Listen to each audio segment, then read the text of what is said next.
இமயமலை பகுதியின் மீது சிவப்பு மற்றும் ரோஸ் வண்ண களஞ்சியங்களாக இரவு நேரத்தில் விண்ணில் இருந்து மின்னலாக பாய்ந்த ராட்சத ஒளித்திரள்களை படம் பிடித்து அமெரிக்க விண்வெளி ஆராய்ச்சி நிறுவனமான நாசா வெளியிட்டுள்ளது.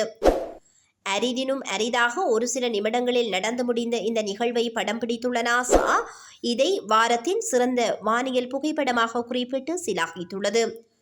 இதற்கு முன் இல்லாத வகையில் 21ஆம் நூற்றாண்டில் மட்டுமே நடக்கும் இந்த நிகழ்வானது இடியுடன் மின்னல் அடிக்கும் போது பூமியின் அயோனிஸ்பியர் வளிமண்டல அடுக்குகளில் ஏற்படும் சூரிய கதிர்வீச்சுகளாலும் ஹாஸ்மிக் கதிர்வீச்சுகளாலும் இந்த வண்ணக்குழம்புகள் ஏற்பட்டு வானில் ஒளி திரளான மின்னல்களாக அவை இறங்கும் காட்சி உருவாக்கியுள்ளது என நாசா விஞ்ஞானிகள் விளக்கமளித்துள்ளனர்.